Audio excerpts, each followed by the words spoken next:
lua cheia e mais uma mensagem do Correio de Padmasambhava. Desta vez a pergunta que surgiu é o que são mantras e para que servem.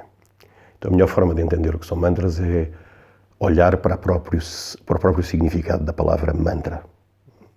Ela é composto por duas palavras em sânscrito, man, que vem de manas, significa a mente, e tra ou treia, a proteção. Então o mantra é o que protege a mente. E protege a mente de quê? Bem, protege a mente das causas do sofrimento. E já sabemos quais são as causas do sofrimento. São as nossas emoções conflituosas.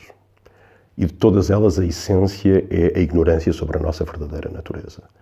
Então a função dos mantras é, através de práticas meditativas que envolvem diferentes formas de recitação de mantra, ajudar a mente a libertar-se das suas tendências habituais, das suas emoções compulsivas e, sobretudo, da ignorância sobre a nossa verdadeira natureza.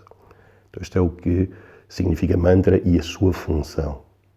Então, os mantras, na realidade, são, podemos dizer, por um lado, sons naturais que surgem da verdadeira natureza dos fenómenos, ou seja, aquilo que chamamos de Dharma Dhatu, e que, seres realizados, podem entender, podem perceber esta vibração e comunicar como é que nós nos sintonizamos com esta vibração das qualidades iluminadas. Então podemos dizer que o mantra é a vibração das qualidades da natureza de Buda.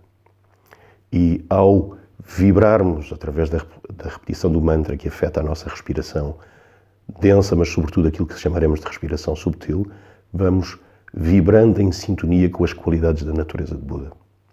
É claro que há muitos tipos de mantras, quando os explicamos na tradição budista, nestes pequenos vídeos de 5 minutos, recordem que abordamos sempre as coisas da forma mais simples e mais acessível.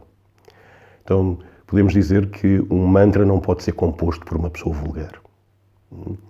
É dito que para podermos perceber esta natureza absoluta e a forma como esta se manifesta, precisamos no mínimo de ser algo que, na linguagem técnica do budismo, chamamos um bodhisattva do 8º patamar, e o que é muito difícil para nós compreender sequer o que é. Podemos dizer que um bodhisattva do 1º patamar pode recordar 100 vidas para trás, recordar todos os ensinamentos que teve, consegue ver as suas próximas 100 vidas para a frente e pode multiplicar-se 100 vezes para o benefício dos seres.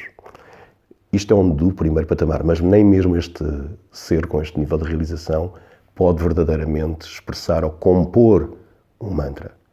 O que significa que, basicamente, todas as pessoas que conhecemos não são qualificadas para compor mantras.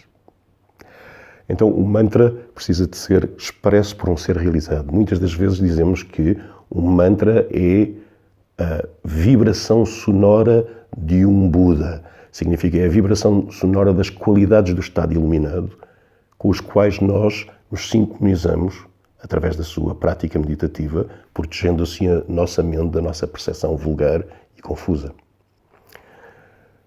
Esta é o que são e como funcionam. Também é importante dizer que não podemos aprender mantras meramente por lê-los, porque as letras, em qualquer língua, são um mero símbolo que representa um som, mas não são um som.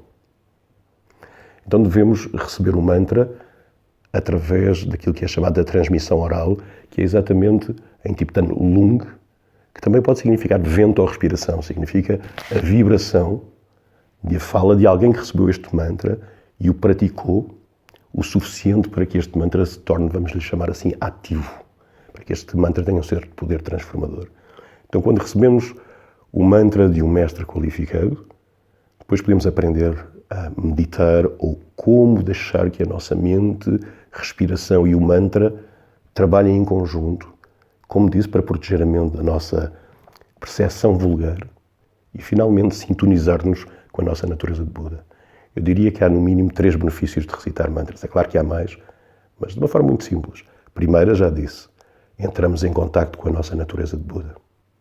Por exemplo, se aprendemos a recitar corretamente Om Mani Padme Hum, entramos em contacto com a nossa natureza de Buda na sua expressão compassiva.